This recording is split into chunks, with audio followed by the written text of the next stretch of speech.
no livro de Salmos 34:19, que diz assim a palavra de Deus: muitas são as aflições do justo, mas o Senhor o livra de todas. Amém. Amém. Podem se assentar. Aleluia. Glória Glória a Deus. a Deus. Santo o nome do Senhor.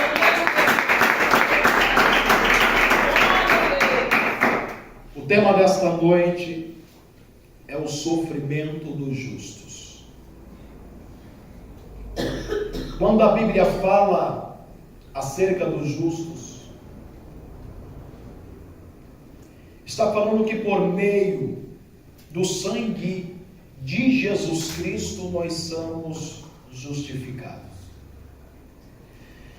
A Bíblia nos fala que quando Deus olha para a humanidade caída, com aqueles que ainda não tiveram encontro com Cristo, com aqueles que não ergueram a sua mão e aceitaram a Cristo, Deus os tem como morto, são como pessoas mortas.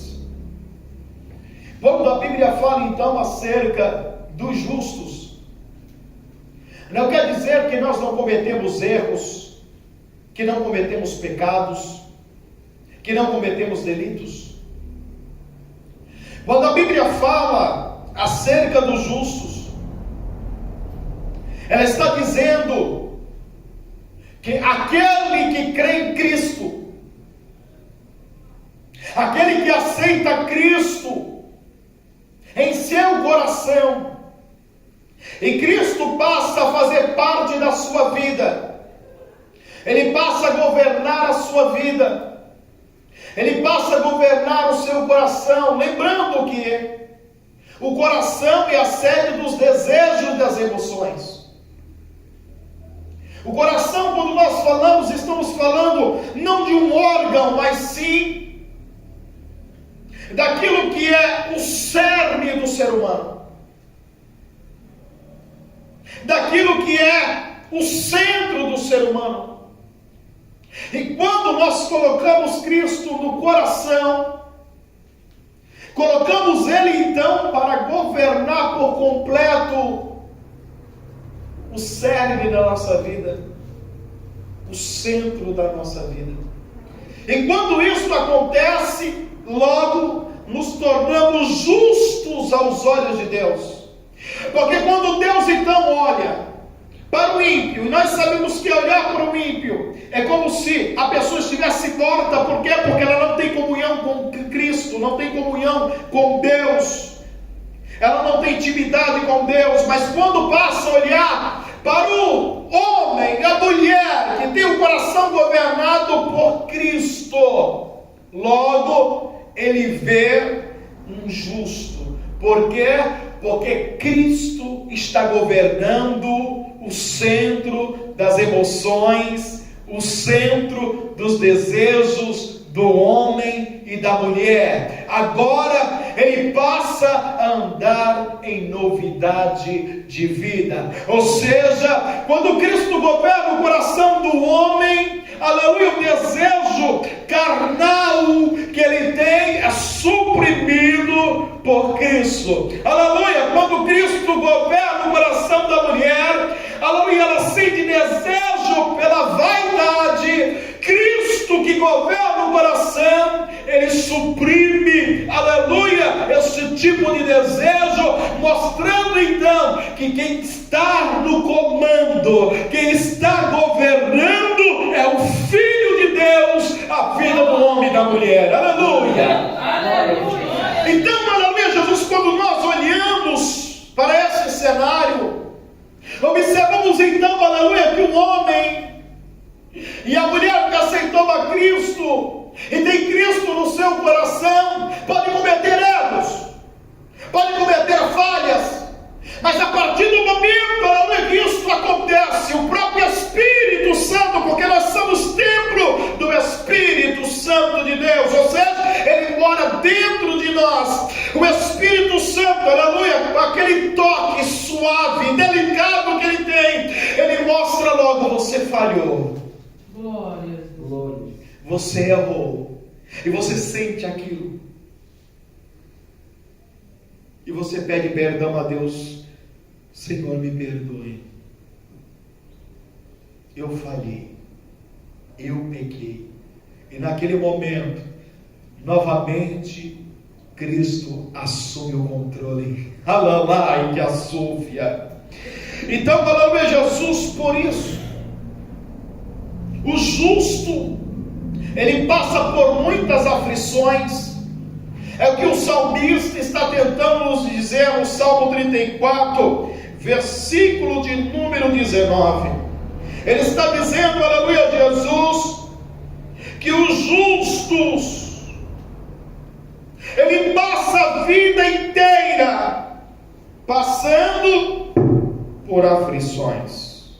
Aqui nós encontramos o salmista Davi mostrando isso, porque ele vivenciou na pele, mostrando, aleluia, Jesus, que aquele que querem trilhar o caminho da justiça, porque ser justo é fazer justiça, alnagassúbia, ou seja, não aceitar o errado, é não aceitar o engano, é não aceitar a injustiça, é não aceitar a mentira. Tudo isso, aleluia, nos mostra, aleluia, Jesus, que aqueles que querem justiça, aqueles que querem andar na justiça, aqueles que querem trilhar o caminho da justiça, padecerão, sofrerão, aleluia, glória a Deus, em todas as áreas da sua vida.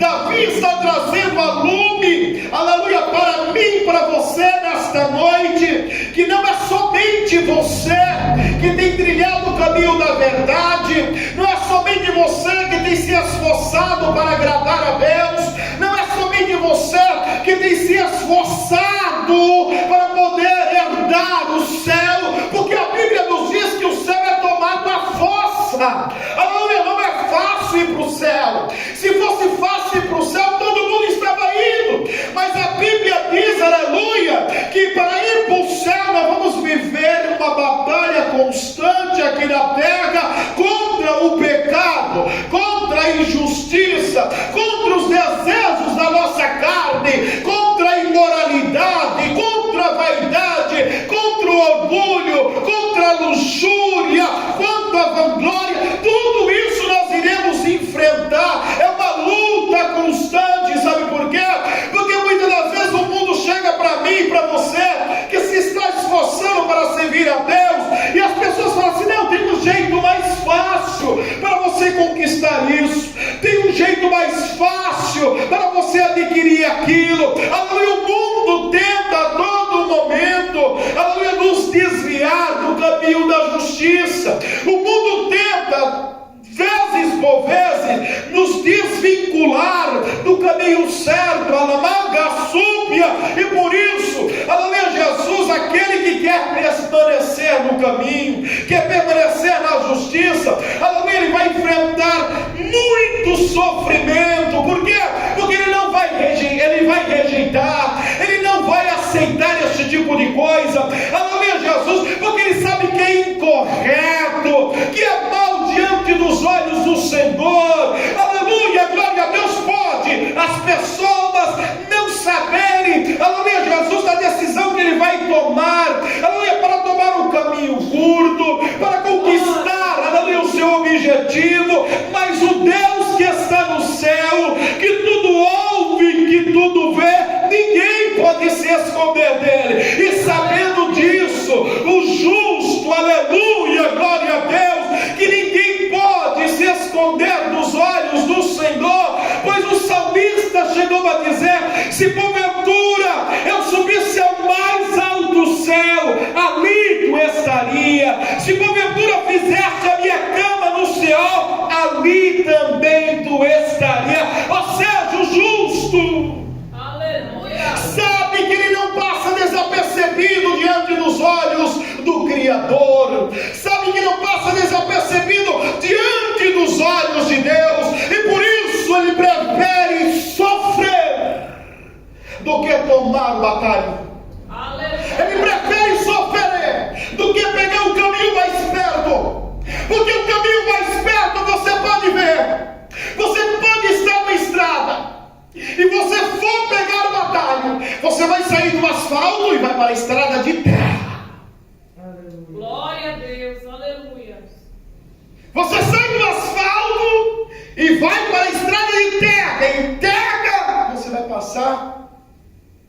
por grandes desafios. Porque a terra, a estrada de terra tem buracos. Na estrada de terra, muitas das vezes vai ter árvores caídas. Na estrada de terra vai ter pedras que poderão cortar o pneu. São tudo riscos que as pessoas assumem. Glória a Jesus. Aleluia. Quando a pessoa está numa estrada e quer pegar um atalho, aleluia, Jesus, onde está a pé, ela vai trilhar uma estradinha que muitas das vezes há perigos eminentes de animais peçonhentos. É o risco que se corre, porque as pessoas querem chegar ao objetivo de maneira fácil. É o que muitas pessoas estão trilhando o caminho. Semana passada nós pregamos aqui sobre os dois caminhos, o caminho largo e o caminho estreito. E aqui mais uma vez eu levo a vocês a refletir que caminhos que vocês têm trilhado. Porque mais uma vez eu estou mostrando a vocês que aqueles que não querem percorrer por este caminho, por achar mais longo, por achar, aleluia, difícil, por achar árduo, aleluia, muitos peregrinos, porque nós somos comparados com o peregrino aqui na terra, trilharam por este caminho, aleluia, Jesus, e à medida, aleluia, Jesus, que foi avançando e se aproximando, cansaram, se esgotaram, acharam que estava demorando demais, que não precisava de tudo isso, e aí quando viram, aleluia, uma convenção à direita, pegou o atalho. Glória. Glória. Só que o inimigo estava esperando lá na frente. Caíram na armadilha do inimigo e perderam a salvação. Porque não quiseram continuar sofrendo. Glória a Deus. E a fidelidade a Deus não é a garantia que o crente não passará por aflições. Aleluia, Jesus. A intimidade com Deus não atesta a você que você agora vai viver uma vida de flores. O hino que nós louvamos, Pregadores de Rosa, eu amo por demais esse hino porque conta uma grande verdade. Tu que pregaste as rosas, mostre os espinhos também. Aleluia. Porque estão pregando o evangelho de rosas aí e se esquece de mostrar os espinhos, porque os espinhos mostram o sofrimento. E quando, aleluia, Jesus, essas pessoas estão vivendo, aleluia, Jesus, uma ilusão no evangelho, vai descambar no inferno, que são os espinhos. Muita gente acredita que quando aceita Cristo a vida muda por completo.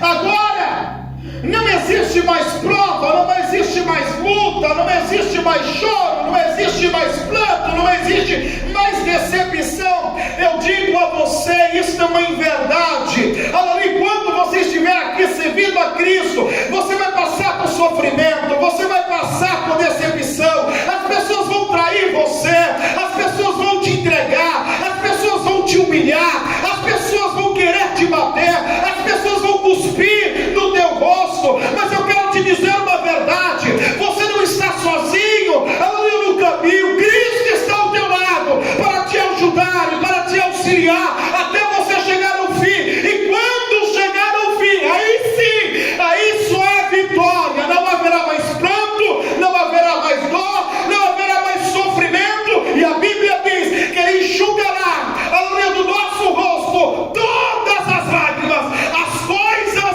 aleluia, se tornarão novo, aleluia, as velhas já passaram, tudo vai se fazer novo. Aleluia a Deus.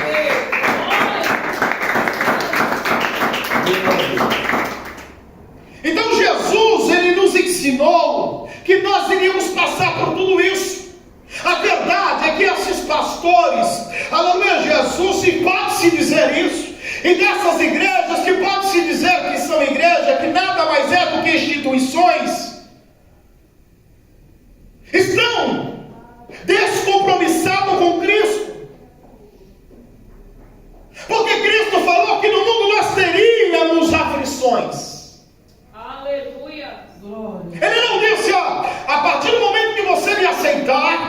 As pessoas vão bater nas tuas costas ou nos teus ombros e vai dizer que você é o melhor.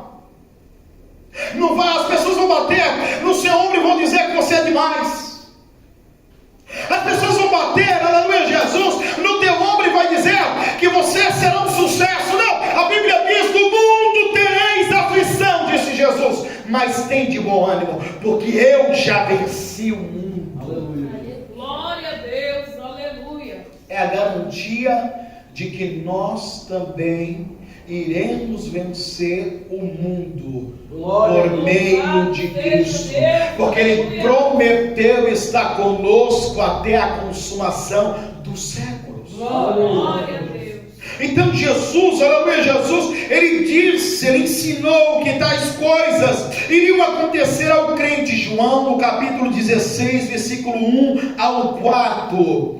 Aleluia, Jesus. Também em 2 Timóteo, Paulo alertou, aleluia, Jesus, em 2 Timóteo, no capítulo 3, versículo 12. A Bíblia contém vários exemplos de pessoas que passaram por grandes sofrimentos por servir a Deus, a saber, José. Deus escolheu José para uma tarefa específica. Ele tinha 17 anos quando Deus começou a dar visões para José, mostrando os feixes, aleluia, Jesus, 12 feixes se dobrando para ele. Ele contou para os seus irmãos, contou para o seu pai, e o seu pai repreendeu ele. Quer dizer que não vamos servir você? Você está querendo dizer isso? Depois ele teve um outro sonho com o sol, a lua e 11 estrelas se curvando a ele. E mais uma vez,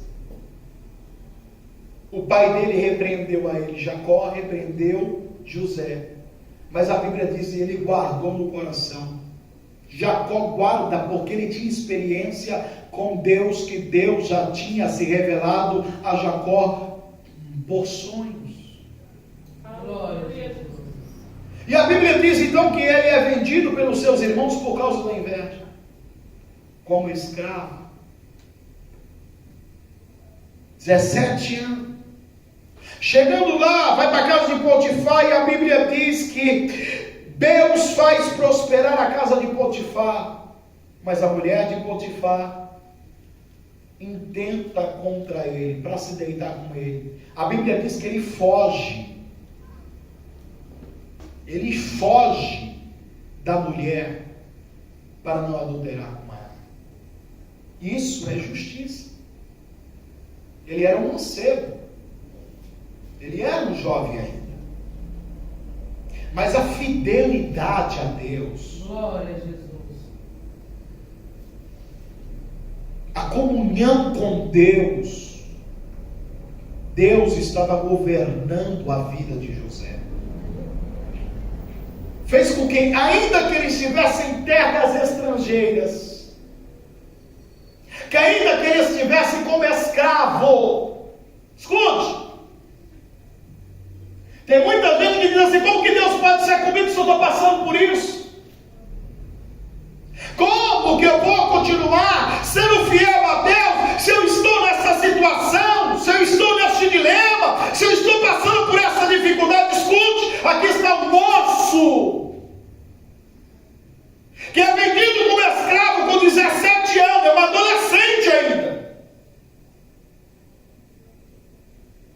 Poderia ter abandonado Deus de Israel, poderia ter abandonado a fé dele.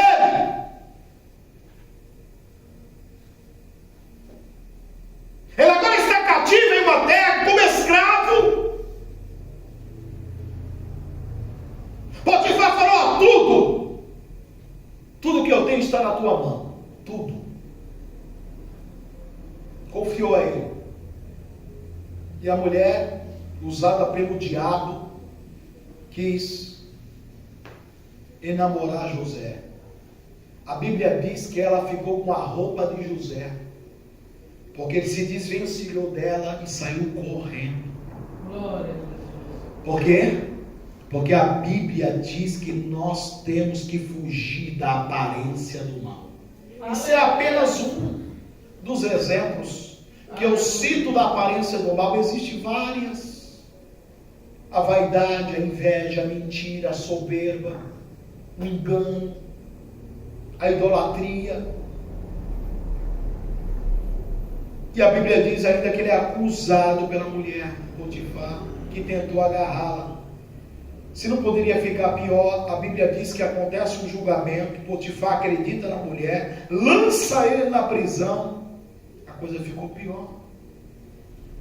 Poderia então, aleluia, nesta frustração de José, o que ele fazer? Para que eu vou continuar servindo este Deus? Nem livrar ele pode me livrar. Aleluia, Jesus. Eu tenho sido fiel a ele, em contrapartida, as coisas estão piorando para mim. Não, a Bíblia diz que ele permaneceu fiel. Sabe o que é o resultado disso? É que quando o homem e a mulher não perdem a sua essência, é quando o homem e a mulher não dá ouvido o que as pessoas falam. Para que você fica indo para a igreja, rapaz? Por que você vai continuar indo, mulher? Tem a vida toda aí pela frente para você curtir, ainda é nova. Vai curtir a sua vida. Todo mundo vai um dia para o céu, isso é engano. Escute. Quem sabe José ouviu muitas vezes isso lá. Quantas vezes? O povo egípcio, eles eram politeístas, adoravam mais de 4 deuses. Porque politeísta é mais de 4. Quantas pessoas falaram, oferece lá para um deus do Egito? Horus, que era um deles. Ele nunca ofereceu, ele continuou firme, confiando em Deus. E o que acontece? Deus, ele faz uma reviravolta lá dentro. Mesmo na prisão, o carcereiro entregue agora a governança da prisão na mão de José. Porque diz que a mão de José era abençoada por Deus e Deus fazia prosperar. Diz que até as custas, o custo de comida, de alimentação, de limpeza caiu quando José colocou a mão. Deus está nos mínimos detalhes. Talvez você não esteja entendendo isso. Talvez você não esteja compreendendo isso. Talvez você só esteja olhando para a situação negativa. Está se esquecendo de olhar, aleluia, aqui, em vez de você olhar ao seu derredor, olha ao teu redor. Glória a Deus. Porque Ele está contigo, te ajudando, te auxiliando. E por isso que nós vamos aprender nesta noite que o sofrimento faz parte da vida de um cristão, que o sofrimento faz parte da vida de um justo. E a Bíblia nos revela dizendo que 2 homens foram presos de confiança do rei, um eunuco e um padeiro.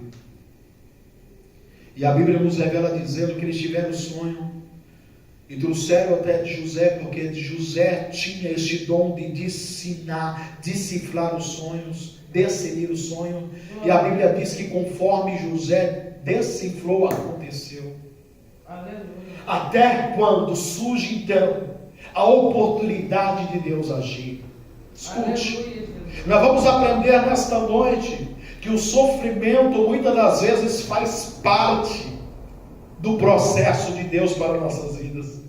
A Bíblia diz então que o rei do Egito, o monarca daquela terra, Faraó, tem 2 sonhos que o perturbam pela noite. E aí, aleluia, Jesus mandam chamar os sábios, os adivinhos, os astrólogos, e nenhum deles consegue decifrar o sonho.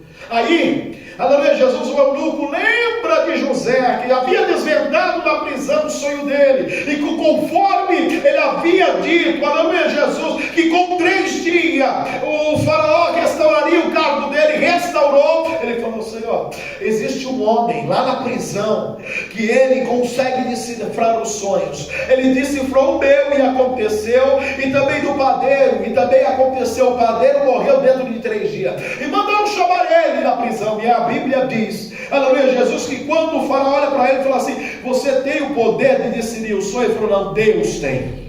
Aleluia, Jesus. E ele disseram o sonho do rei: das 7 vagas magras, 7 vagas gordas, 7 espigas magras, 7 espigas gordas. Todo mundo já conhece a história. E ele diz assim: assim o Senhor mostrou para o rei, os sonhos, os duplos sonhos são apenas um.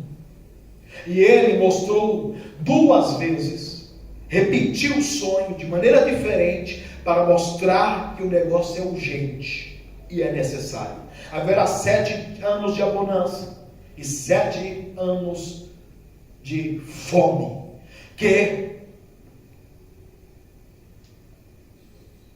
as vacas magras comendo as gordas mostrarão que as pessoas se esquecerão dos tempos de fartura. Nomeie agora um homem sábio, honesto, para que arrecade durante esses 7 anos de fartura alimento, para que quando sobrevier os tempos de fome, vocês possam passar com tranquilidade. E a Bíblia diz que Faraó falou: como poderemos escolher a não ser você, que tem o Espírito do Deus vivo? Aleluia. É assim que Deus faz.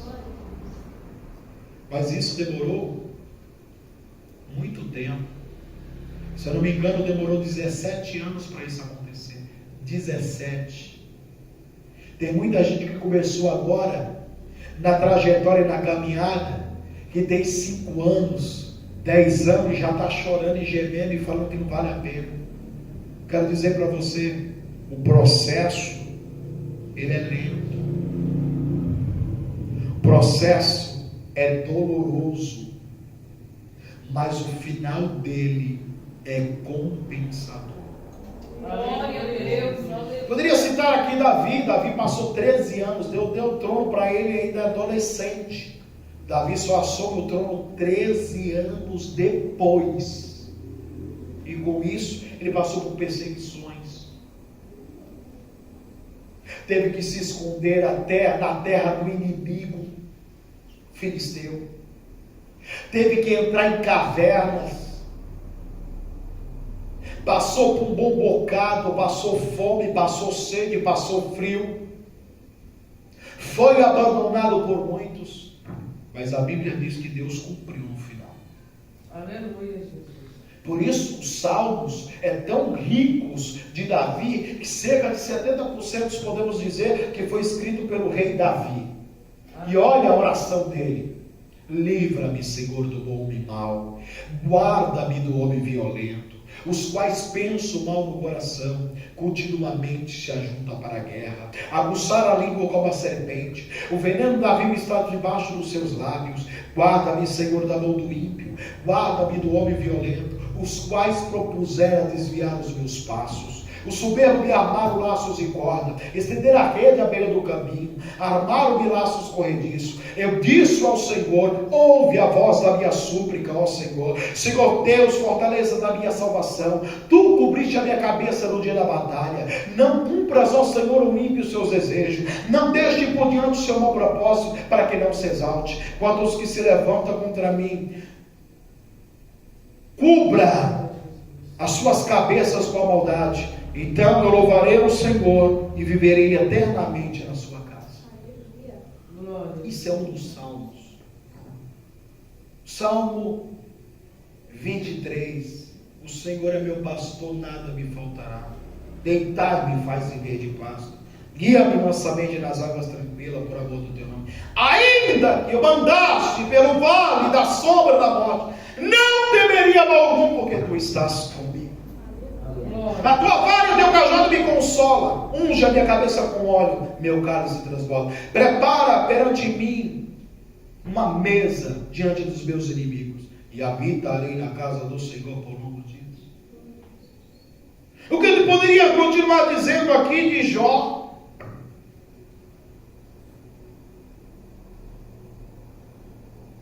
Aleluia. 2, 7, 8 de Jó.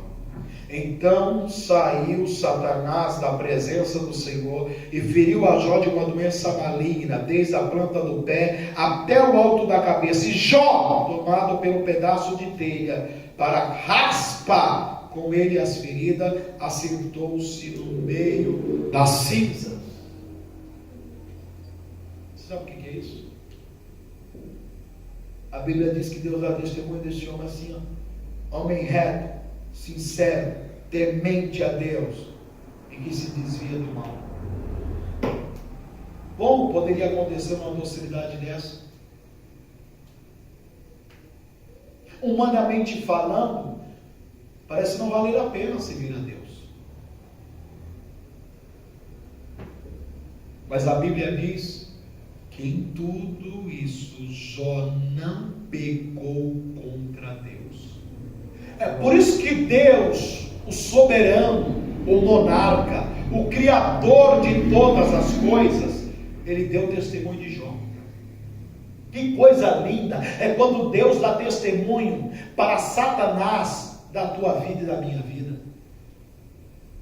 Mas que testemunho vocês têm dado? Jeremias, Deus escolheu ele ainda, aleluia, na adolescência, para ser profeta, a ponto de ele falar: Senhor, eu não sei falar, sou apenas uma criança. Não é que ele era uma criança, mas ele estava dizendo que ele não tinha capacidade de chegar diante do público e proclamar a palavra de Deus.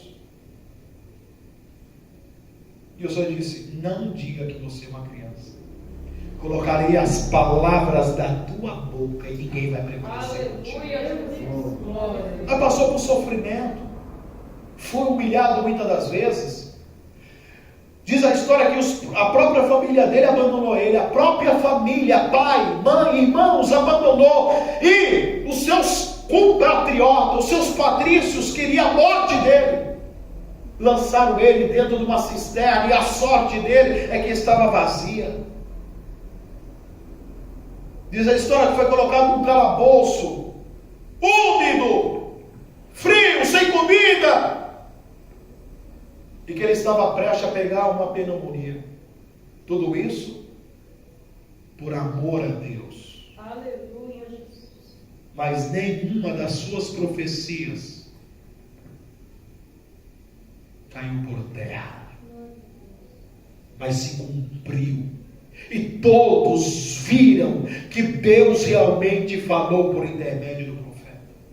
Glória a Jesus. Então por que os crentes sofrem? São diversas razões que os crentes sofrem. O crente experimenta o sofrimento como uma decorrência da queda de Adão e Eva. É por causa disso que experimenta o sofrimento. Porque se Adão não tivesse Eva caído, nós estaríamos aqui no paraíso.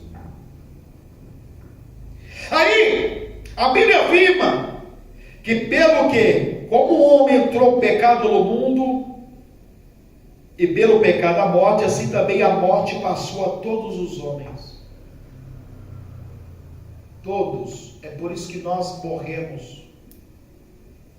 Por causa do pecado de Adão, Deus disse a Adão: não comerás do fruto proibido, porque no dia que comeres morrerás. Por isso. E por isso todos pecaram. Romanos 5,12. Realmente a totalidade da criação geme sobre os efeitos do pecado e anseia por um novo céu e uma nova terra. Romanos 8:20 ao 23. É o nosso dever sempre recorrermos à graça, fortaleza e consolo divino. 1 Coríntios, no capítulo 10 e versículo 13. Olha o que diz a palavra de Deus. Não veio sobre vós tentação senão humana, mas fiel é Deus, que não vos deixará tentar acima do que podeis, antes com a tentação também dará o escape para que possais suportar. Aí tem pessoas que falam assim: eu não aguento. Eu não aguento ficar sem uma breja.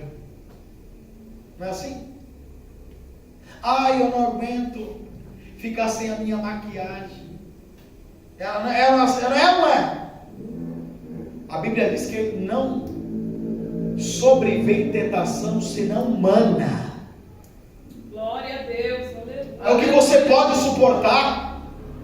É por isso que ele fala aqui que da mesma forma Cristo dará graça para você suportar a prova. E é por isso que o salmista Davi, ele chega dizendo aqui em 34:19: muitos são a aflição do justo, mas o Senhor livra de todas elas. Glória a Jesus.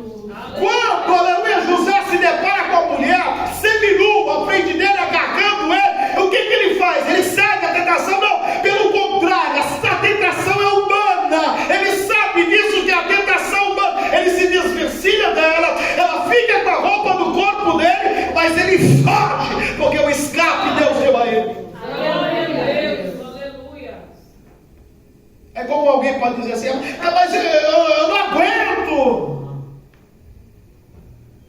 Não aguenta porque realmente Cristo não governa a sua vida. Aleluia. Você não deu a oportunidade para Cristo governar a sua vida. Glória a Deus. Você cede à tentação porque você não tem dado a chave do teu coração para Cristo adentrar dentro dele e fazer morada. Aleluia. Porque o dia que você der, tem muita gente que acha que consegue resistir à tentação. Não, irmãos, quando vier a tentação, você tem que fugir dela. Olhe para Davi. Davi, ele não sai para a guerra, não vai trabalhar. É a primeira vez que Davi não sai para a guerra. É a primeira. Falta o sono, preocupado com a guerra, sai lá pelo palácio que está sem sono, e ele contempla o quê? Batseba tomando banho nu. Achou que poderia resistir à tentação, os olhos fitou, não saiu mais, a ponto de mandar ela trazer para o palácio, coabitar com ela, deitar com ela, gerando um pecado que trouxe consequências irreparáveis para a vida de Davi, por toda a vida dele, porque o Senhor falou assim: não sairá mais a espada da tua casa. Davi, eu fico imaginando a vida de Davi depois do pecado. Ele deveria deitar a cabeça no travesseiro e ficar, irmãos, remoendo por dentro: por que eu cometi aquele erro, por que eu falhei. Aleluia, Jesus. Diferente de José, saiu correndo. Glória a Deus. Tem muitas pessoas que têm cedido à tentação porque acham que podem resistir. Sendo que a Bíblia fala que você não pode se assentar na roda dos escarnecedores, e você senta lá. Aí você fala: eu não vou entrar na deles. Aí a pessoa começa com gracinha, soltando uma piada ali, coisa que você fica rindo. Daqui a pouco você está dando risada. Cedeu.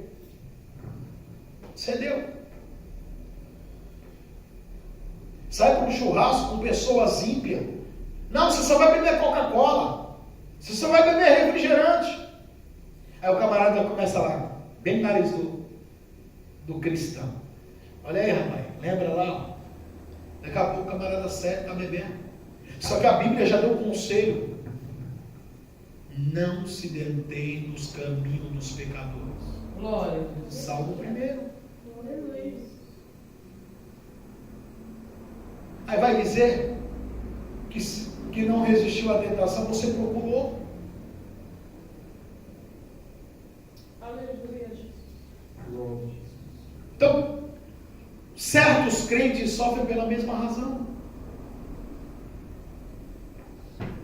que os descrentes. São consequência dos seus próprios atos. que nós estamos falando. Da mesma forma.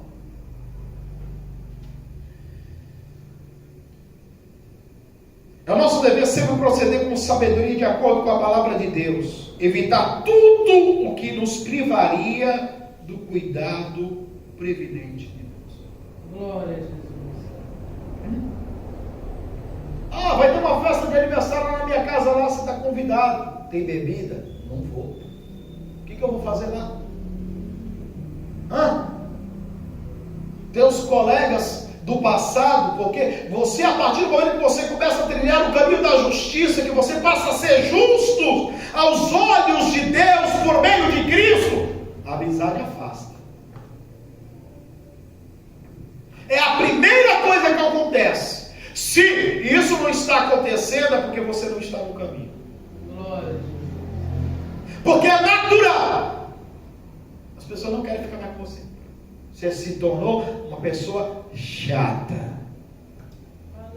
Aleluia, Jesus. Você gostava de piada, brincadeira, tirar onda das pessoas, tirar sarro de outra pessoa. Você agora é transformado, Cristo está governando a sua vida, pronto. Agora você ficou chato, rapaz. Ixi, antiquado, nem brinca mais. É assim que acontece. E se não aconteceu, é porque você não mudou. Cristo não está governando a sua vida. É verdade. Aleluia, Jesus. A Bíblia fala que o crente sofre pelo menos no seu espírito por habitar em um mundo pecaminoso e corrompido.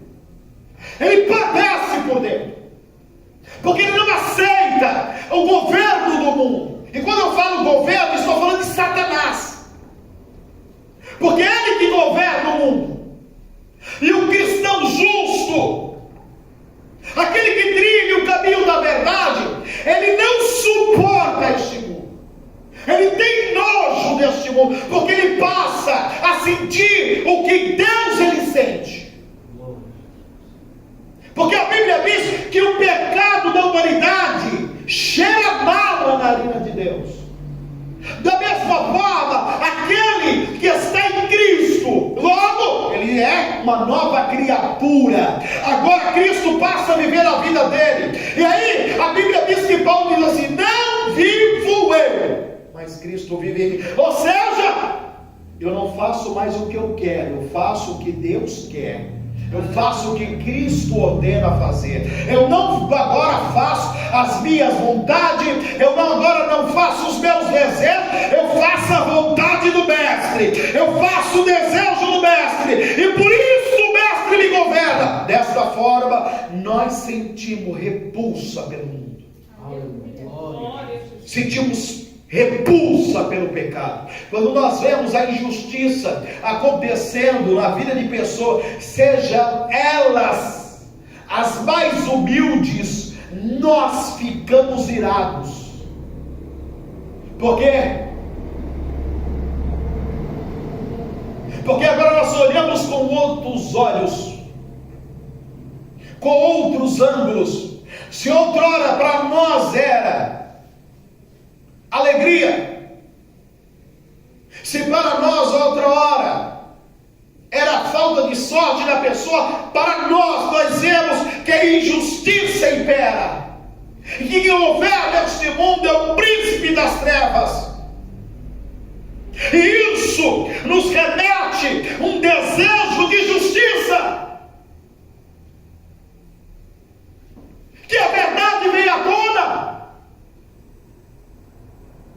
E é por isso que a Bíblia diz que nós sofremos por causa disso. Quando nós lemos lá em Mateus, aleluia, Jesus, no capítulo de número 5, fala acerca das bem-aventuranças, e a Bíblia nos fala acerca da justiça, aleluia, Jesus. 5:6 de Mateus: bem-aventurados que têm fome e sede de justiça, porque eles serão fartos. Glória a Jesus. Porque ele agora não aceita mais isso. O crente, aleluia, Jesus sofre, aleluia, Jesus, por ver, aleluia, Jesus, o pecado, aleluia, detonando a humanidade. Ele sofre angústia e aflição por dentro. Glória a Jesus. Quando ele vê um parente dele afundado no álcool, ele sofre por dentro. Quando ele vê, aleluia, um primo, aleluia, Jesus, na maconha, na heroína, na cocaína, ele sente pesar. Pesar é o sentimento mais profundo. Quando nós, aleluia, enterramos alguém, você vemos a pessoa falar assim: eu sinto pesar por você. Ou seja, o sentimento mais profundo que não existe, de tristeza. E isso habita na nossa vida, por quê? Porque agora nós temos Cristo. E Cristo, quando olha para ele, sente o mesmo pesar, a mesma tristeza, a mesma angústia. Aleluia. E podemos ver isso, aleluia, Jesus, lá em 2 Pedro 2,8. Aleluia.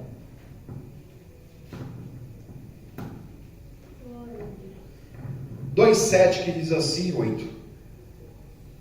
Ele livrou o justo Ló, enfadado da vida dissoluta dos homens abomináveis, porque este justo, habitando entre eles, afligia todos os dias sua alma justa, pelo que via e ouvia sobre as suas obras de injustiça. Por isso Deus resgatou Ló de Sodoma e Gomorra antes de destruir, porque era um justo vivendo em uma terra imunda, em uma terra injusta. Aleluia. Aí Deus pega aqueles anjos e tira Ló e sua família de lá. Por quê? Porque a Bíblia aqui diz que Ló era justo. Glória a Jesus.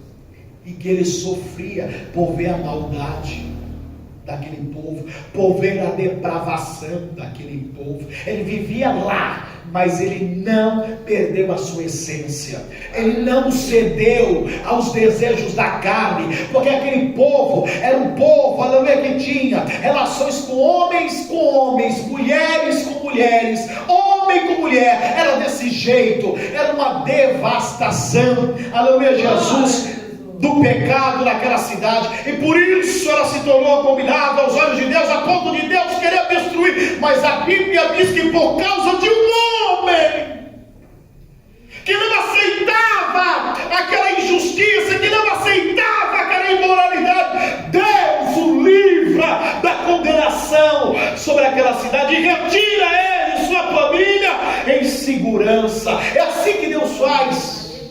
Aleluia. Aleluia, Jesus. É dessa forma que o cristão deve se sentir aqui neste mundo. Sentir, como diz o mundo aí fora, um peixe fora d'água. Você já tirou o peixe da fora d'água? Você vê como ele fica? Ele fica se batendo. É ou não é? Da mesma forma é o cristão aqui na terra. Ele não aceita a injustiça, ele não aceita a mentira, ele não aceita a degradação, ele não aceita ver o diabo fazendo as pessoas sofrerem no vício do jogo, perdendo o seu dinheiro, o seu ganha-pão. Ele não aceita. É por isso que nós oramos: Deus, tenha de misericórdia e salva aqueles que estão no vício das drogas, aqueles que estão no vício do álcool, aqueles que estão no vício do jogo. Meu Deus, Senhor, tenha de misericórdia, arranca das garras de Satanás. Por quê? Porque você não aceita. Da mesma forma que você alcançou a graça de Jesus, da mesma forma que você alcançou a salvação, da mesma forma que você foi tirado das trevas para a maravilhosa luz, você também deseja que essas pessoas também estejam alcançadas por Cristo, liberta, transformada, e ele também, aleluia, Jesus, usadas por Deus.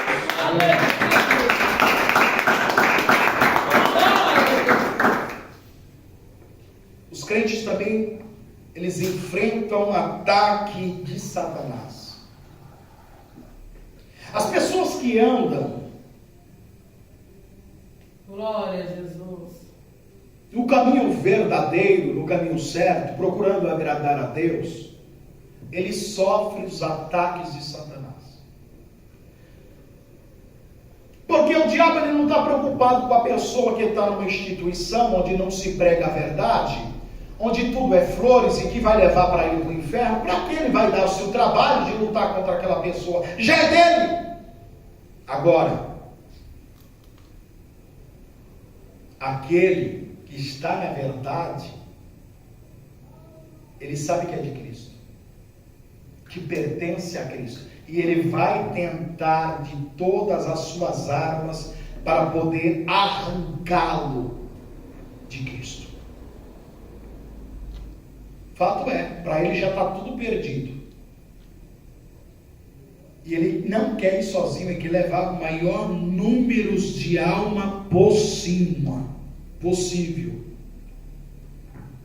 E aí, nós sabemos que ele controla este mundo mal. Ele vai usar pessoas, então, que são discípulos dele, servos dele, para fazer de tudo para desviar você do caminho. E aí o diabo, ele é sábio, porque ele é inteligente por demais. Se ele conseguiu enganar até essa parte dos anjos, que eram anjos de luz, que eram anjos perfeitos, anjos que conheciam a Deus, ele conseguiu enganar eles a ponto deles formar uma rebelião contra Deus. Imagina você, imagina eu. Ele usando seus adeptos. Olha só, conseguiu enganar Eva através de uma serpente. Não é nada. Ele está mentindo para você. Se você comer desse fruto, aí você vai se tornar igual a Deus. É dessa forma e essa artimanha que o diabo vai utilizar contra aqueles que estão no caminho certo. Aleluia, Jesus. Que isso, rapaz? Não precisa de tudo isso não. Você é meio radical. Quantas vezes ouvi isso? Aleluia, Jesus. Quantas vezes? Ô Valtinho, mas não precisa tanto isso, rapaz. Rapaz, você acha que realmente veste salva? Eu falei, não, eu sei que veste não salva. Mas o crente salvo se veste de maneira diferente. Quem salva é o sangue que foi derramado na cruz do Calvário. Ponto final. E aí a pessoa falou para mim assim, mas se você estiver errado, e naquele grande dia Deus falar para você, não precisava de tudo isso. Eu falei, pois bem, se eu estiver errado, e Deus chegar lá para mim e falar assim, meu servo, não precisava de tudo isso, mas entre para o gozo do céu. Agora se eu estiver certo, você vai para o inferno. Porque se eu estiver fazendo a mais, eu não vou correr o risco de não entrar. Aleluia, Jesus. Mas se eu estiver certo, tu vai para o inferno.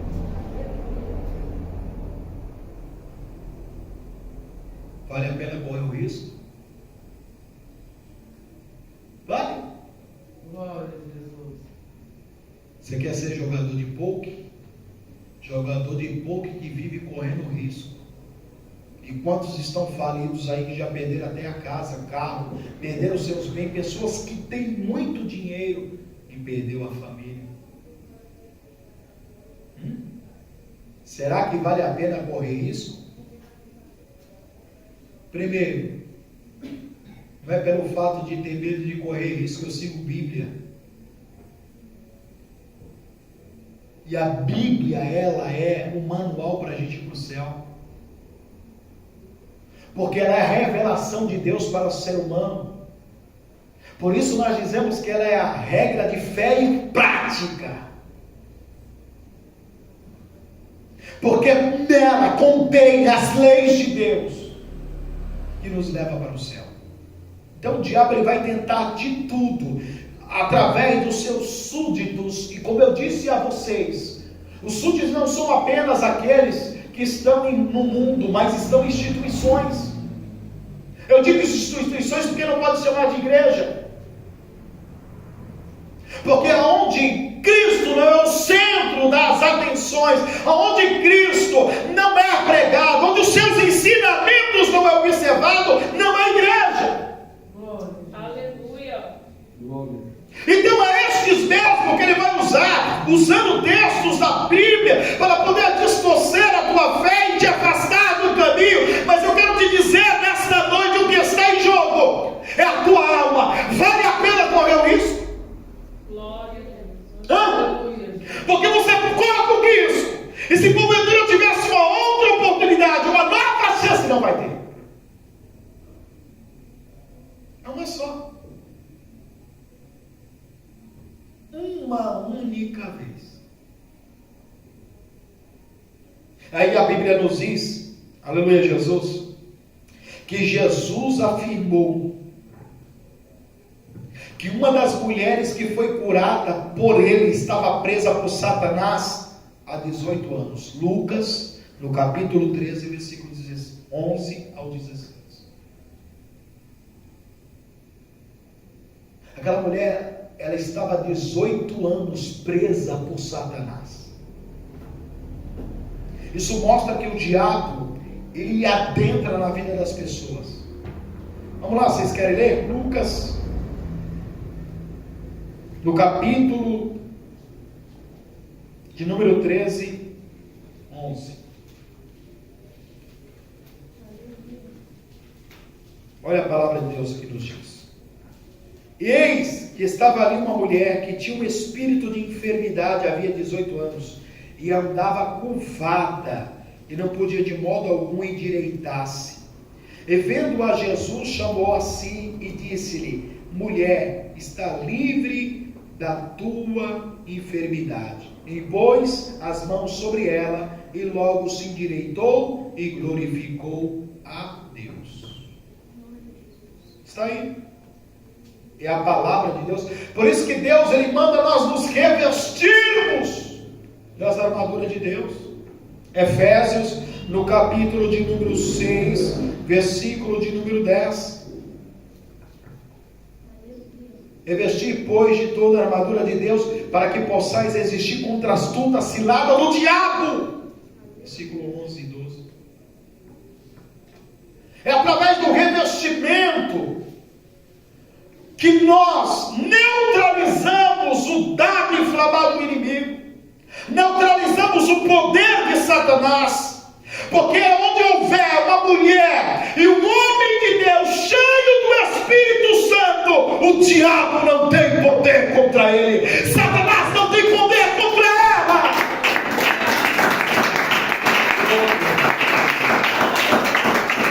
Pode, aleluia, Jesus, chegar, aleluia, Jesus, uma pessoa com legiões de demônio, mas quando houver um homem ou mulher de Deus, cheia do Espírito Santo de Deus, o diabo não tem poder para sobrepor a este homem e sobrepor esta mulher. Ele tem que sair. Aleluia. Quando ele ordena, ele tem que sair. Aleluia.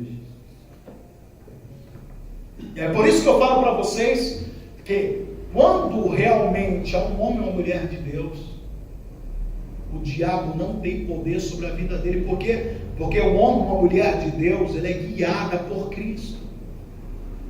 Como que o diabo vai ter poder com uma pessoa guiada por Cristo? Que se submete a Cristo, que faz a vontade de Cristo. A hora que o diabo querer entrar, Cristo já revela para você: o diabo está chegando.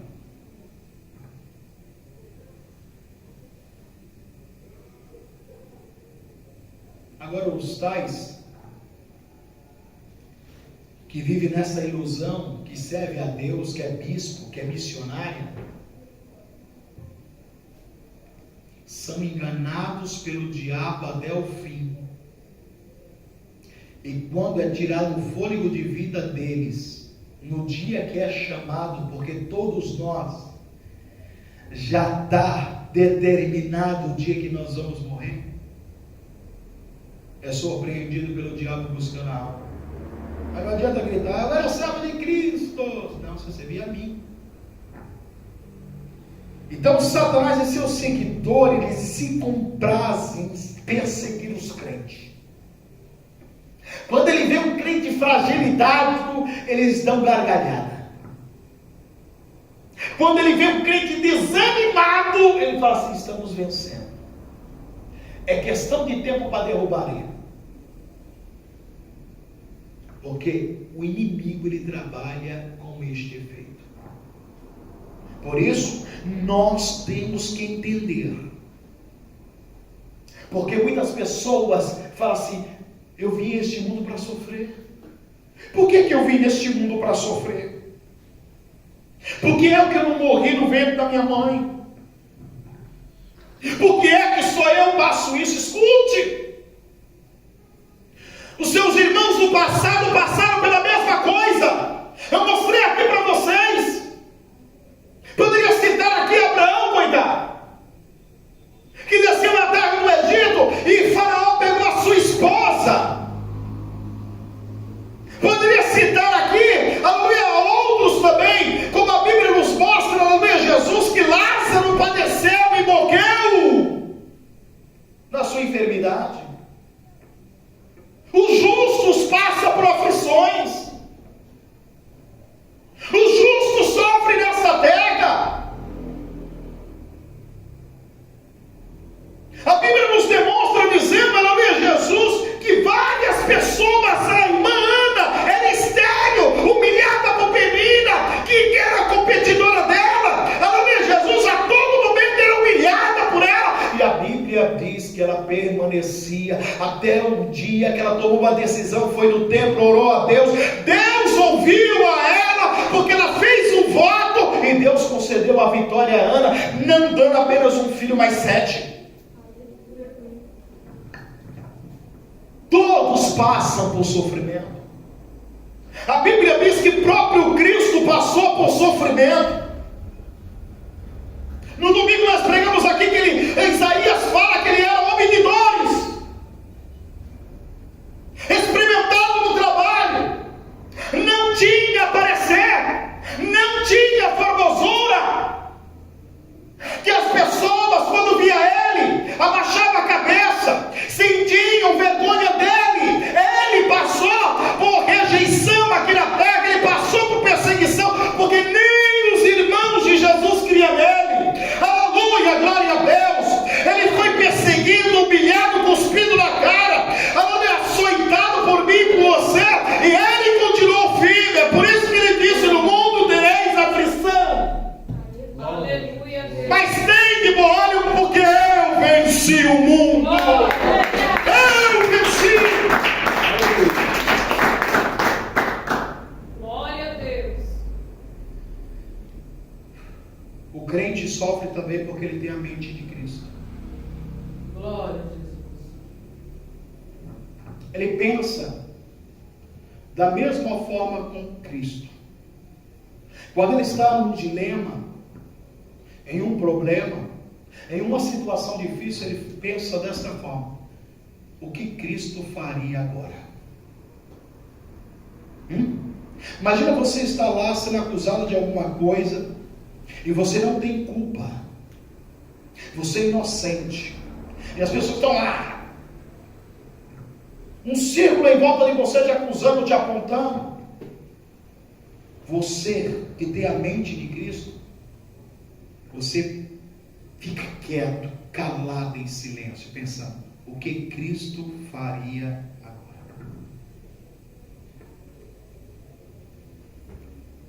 Quem tem a mente de Cristo é como um primeiro mártir, diácono da igreja, Estevão, um homem cheio do Espírito Santo, que quando começava a dizer que ele havia blasfemado e disseram que ia apedrejar ele ficou em silêncio.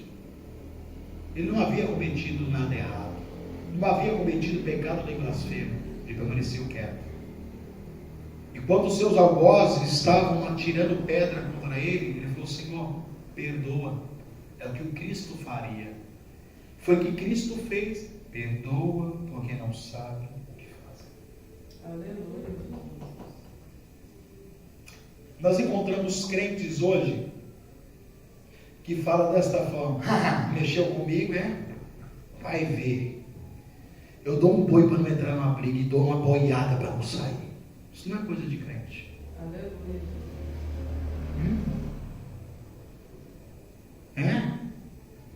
Comigo resolve na bala.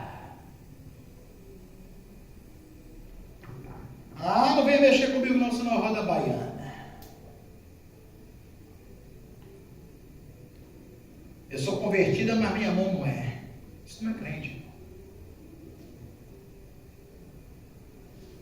Está enganando a si mesmo.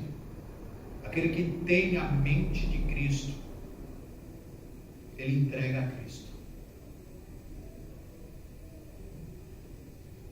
Ele entrega a Cristo.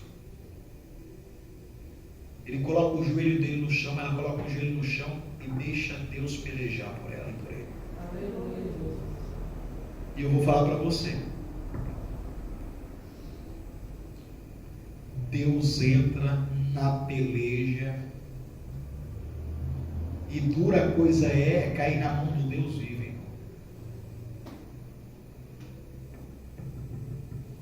Eu já tive algumas experiências com isso. De não aguentar mais, dobrar o joelho e falar: Jesus, já deu. Eu não aguento mais, o Senhor sabe que tem um limite, tudo tem um limite, Senhor, agora age. E Deus, irmão, agiu. Glória a Jesus. Porque a tentação é humana. Deus sabe até onde você pode aguentar, até onde você pode ir. Aí alguém pode usar esse tipo de expressão que eu estou falando. Então é por isso, meu pavio é curto. Não, Cristo transforma. Eu duvido um homem ou mulher que Cristo governa o coração e tem a mente de Cristo, de tomar essa atitude, essa situação e permanecer desta forma ou pior. Deus entra em cena, Cristo entra em cena e Ele resolve o problema para você. Aleluia, Jesus. Ele entra com providência. Quando pensa que uma pessoa chega mansinha para você: oi, me perdoa, me desculpa, naquele dia estava alterado. É dessa forma que Deus faz. Aleluia, Jesus. Glória a Deus. Então a Bíblia aqui nos fala, no nome de Jesus, que também nós semelhantemente sentimos angústia mental por causa daquele que amamos em Cristo, em ser uma parte natural da nossa vida.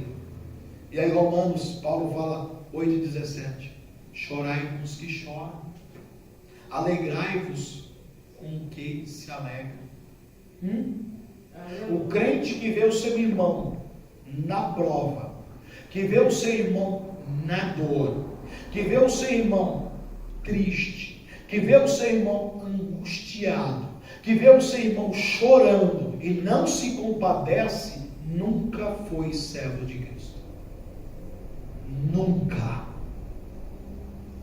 Nunca. Por quê? Porque aquele que é servo de Cristo, ele se compadece. Ele chora junto. Eu vejo pessoas falando assim: eu não vou lá no enterro de fulano porque eu não gosto de ir para o cemitério. Chorai com os que choram. A Bíblia fala que o sábio Salomão chegou a dizer que mais é melhor ir a um cemitério do que ir a uma festa. Como isso? Não é melhor ir para uma festa beber Coca-Cola do que ir a um cemitério? Sabe por que Salomão estava dizendo isso? Porque quem vai ao cemitério e se depara com aquele paletó de madeira, e aquela pessoa que está dentro dele é feito da mesma madeira que você fala assim: isso aí foi, um dia serei. E você sai dali refletindo na sua vida, o que você está fazendo dela, em ser uma pessoa melhor, em ser um pai melhor, em ser um filho melhor, em ser um marido melhor, em ser uma esposa melhor, em ser uma mãe melhor. Você sai dali pensando na vida, pensando.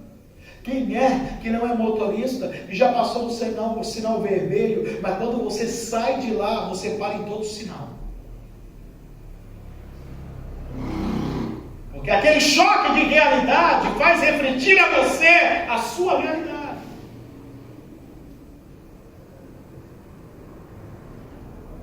Então, quando nós analisamos isso, quantas pessoas que só quer estar conosco no momento de alegria, quando tem o churrascão, contra filé, picanha, é ou não é?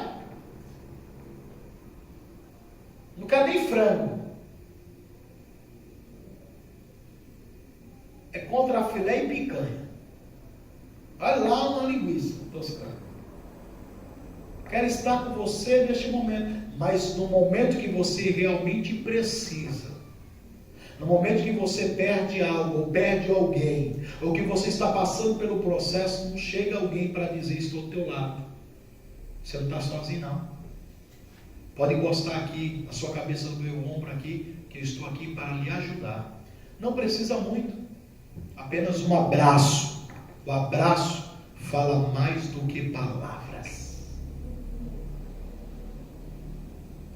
Então, o sofrimento, muitas das vezes, também é o catalisador que Deus usa em nossas vidas para moldar o nosso caráter.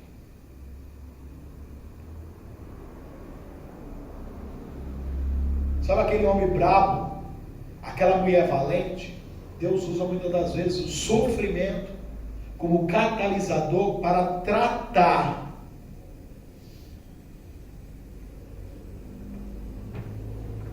com aquela pessoa,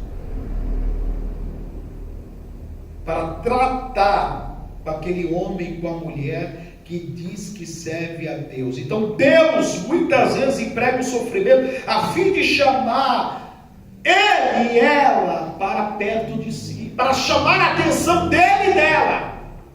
Esse é o objetivo de que Deus utiliza o sofrimento em nossas vidas para mostrar quem somos. Porque tem gente que acha que é acocado lá.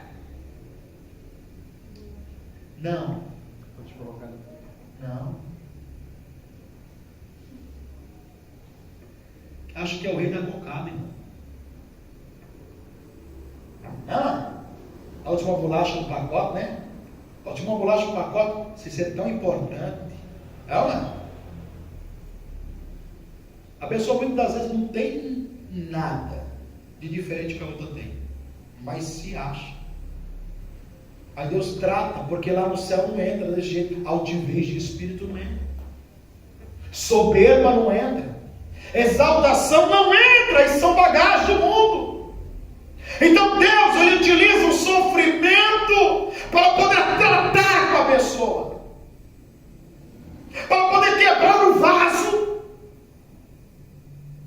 e refazer um vaso novo. É desse jeito que Deus faz. Porque lá no céu não entra bravo, não entra valente. E tem irmã que diz assim: quem fala lá em casa alto sou eu, não é meu marido não. Sendo que a Bíblia fala: sujeitai-vos aos vossos maridos. Homem que tem que pedir permissão até para ir para o banheiro para a mulher. Nossa, ir para o banheiro? Que situação, hein? Tu já pensou?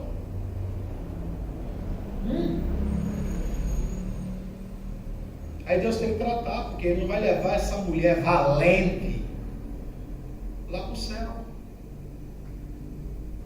Aí Ele amassa. Aí ela geme, sofre. Aí Deus fala assim: ainda não está bom, vou apertar mais um pouco, para se tornar-se humilde, para se tornar-se submissa ao seu esposo, uma verdadeira serva de Deus. Da mesma forma, um homem que se acha bravo, que se acha valente, aí Deus começa a tratar, que ele acha que pode comprar tudo, mas o dinheiro já mostrou que não compra salvação. Deus não vai levar ninguém que Ele não possa governar. Aí Deus trata, a fim de que, através do sofrimento, podemos aprender a dependermos menos de nós e mais de Deus. Romanos 5, 3 e 5. E diz assim: E não somente isso, mas também nós nos gloriamos nas tribulações, sabendo que a tribulação produz a paciência, e a paciência a experiência, e a experiência a esperança.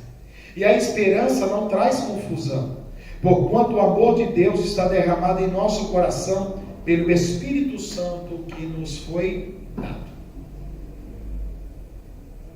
Por isso a prova vem. Porque ela nos traz o quê? Experiência. Nos traz o quê? Paciência. Sabe aquele apressadinho, aquela apressadinha, aquela agoniada, aquele agoniado?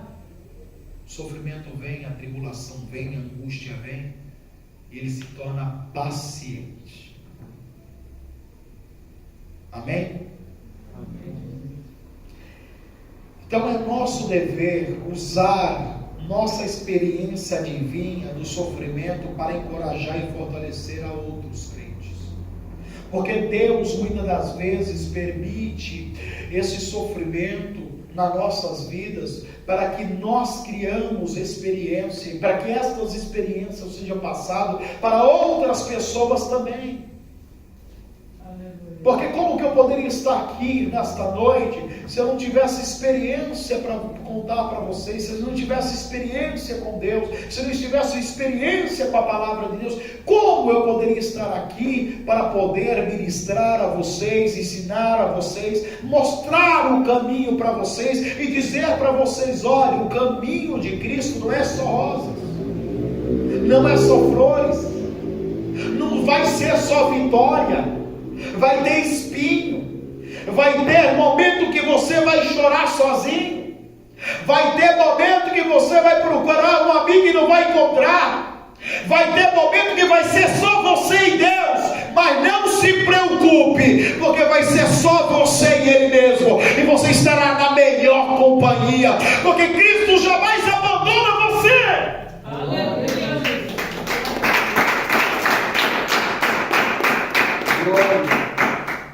2 Coríntios, para nós visualizar 1:4.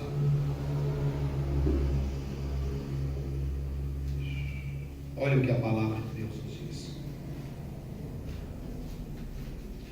Glória a Deus. Sempre dou graças ao meu Deus por vós, pela graça de Deus que foi dada por meio de Jesus Cristo.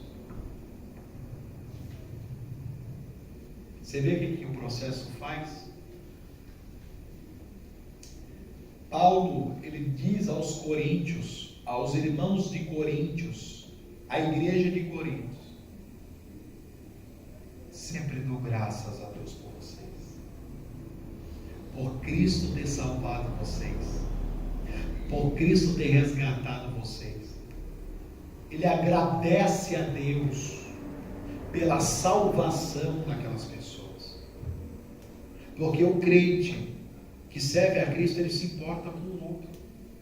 Quando falta alguém dentro da igreja, ele já pôr bandeira levantada. Se faltar no segundo culto, aí de amarelo passa para vermelho. Está acontecendo alguma coisa. Não espere apenas para o pastor entrar em contato com as pessoas, que as pessoas jogam isso aí para o pastor, mas aqui a Bíblia fala que isso aqui é dever nosso, é de todos nós, independente de cargo, de posição. Todos nós somos responsáveis uns pelos outros em cuidar, de ajudar, de estender a mão. Aí as pessoas, porque o pastor não foi visitar fulano, mas não foi visitar também. É que o pastor está vendo que fulano está faltando, nem procurou saber, mas você procurou saber? Porque tem crente que acha que é salvo, ele só olha para o seu próprio umbigo.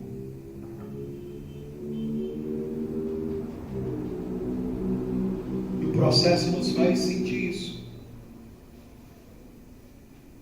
Nos sentir que nós dependemos de Cristo.